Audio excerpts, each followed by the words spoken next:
2025 பிப்ரவரி மாசம் பிப்ரவரியில் ஆரம்பிச்சேன்.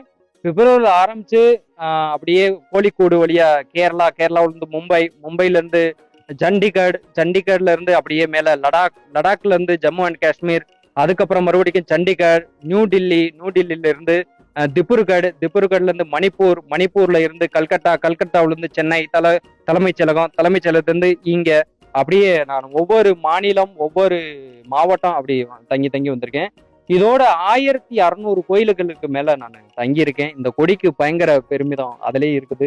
கிறிஸ்டின், இந்து, முஸ்லீம் எந்த ஒரு பாகுபாடும் இல்ல. எண்ணற்ற தமிழ் மக்களை இந்த நடைபயணத்தின் மூலம் நான் சந்திச்சிருக்கேன். டெல்லி, பஞ்சாப், மற்றபடி சண்டிகர் மாநிலம், இதுல எல்லாம் நிறைய பேர் சொல்றது என்னன்னா, நாங்க தம்பி ஒரு ஓட்டு போடணும்னாவே ஒரு 10 நாள் எங்களுக்கு பயணம் இதாயிரும். நாங்க மறுபடியும் டிக்கெட்டை ஸ்டார்ட் பண்றது எங்களுக்கு கொஞ்சம் கஷ்டம் தான். நாங்களே வறுமையில இருக்கிறப்ப ஓட்டு போறதுக்காண்டி சில சமயம்லாம் போக மாட்டோம் அப்படின்னு சொன்னாங்க.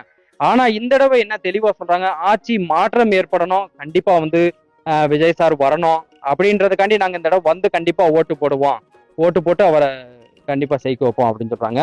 இப்ப சண்டிகர்ல உள்ளவங்க எல்லாம் சேலத்துல வாழக்கூடிய மக்கள் தான், பர்மா தமிழர்கள் அப்படின்னு நம்ம சொல்றோம். ஆனா அவங்க எல்லா பேரும் பர்மா தமிழர்கள் இல்ல. நம்ம ரெட் ஹில்ஸ்ல வாழக்கூடிய நம்ம தமிழர்கள் தான் அங்க இருக்காங்க. அவங்களுக்கெல்லாம் ஓட்டு உரிமை இங்கதான் இருக்கு. கண்டிப்பா இந்த தடவை ஓட்டு போடுவாங்க. அண்ணனை அரியணை கண்டிப்பா ஏத்துவாங்க.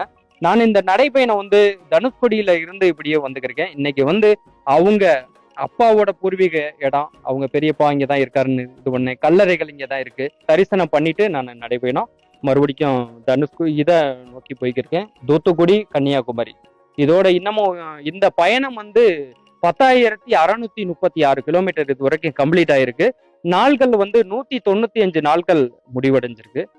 எனக்கு நீங்க சொன்னீங்க இராணுவத்தில இருந்து நிறைய இடையூறு இருக்கு, கண்டிப்பா இருக்கு. எனக்கு ஒரு 4 மாசம் வரைக்கும் லீவு எக்ஸ்டெண்ட் பண்ணி பார்த்தேன், முடியல. இது வரைக்கும் எனக்கு சம்பளம் எல்லாம் கட்டாயிருக்கு. இதுக்கப்புறம் போய் நான் பனிஷ்மெண்ட் வாங்கி என்னோட இதுக்குள்ள போகணும். ஆனா இந்த பயணம் நான் நிறைய விழிப்புணர்வு பண்ணியிருக்கேன். இந்த பயணத்தினால மக்கள் கண்டிப்பா ஒரு விழிப்புணர்வா இருக்கும். இந்த பயணம் இளைஞர்கள் ஏகப்பட்ட விழிப்புணர்வோட இருக்காங்க. கண்டிப்பா ஆட்சி மாற்றம் ஏற்படுத்துவோம் அப்படின்னு சொல்லிட்டு நான் பயப்படுறது இல்லை சார். எத்தனையோ இடையூறு வந்துச்சு. இப்ப எனக்கு ஆந்திராவில இருந்து இந்த இடையூறு ஸ்டார்ட் பண்ணி, தலைமைச் செயலகத்துல இருந்து, மெரினா பீச்ல இருந்து, நீ ஏன் நடக்கிற, பொது இடங்கள்ல இருக்கக்கூடாது, இந்த கொடியை எடுத்துட்டுலாம் போக கூடாது, இந்த மாதிரி உரிமை இல்லை அப்படின்னு நானும் எல்லா போலீஸ்காரன்ட்ட தான் சொல்றேன்.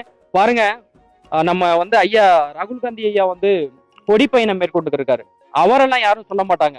பிரதமர் மோடி ஐயாவுக்கு ஒரு கோயிலை கட்டி கும்பாபிஷேகம் நிறைய ப்ரோக்ராம் நடத்திக்கிட்டு இருக்காங்க. அதெல்லாம் ஒண்ணும் சொல்ல மாட்டாங்க.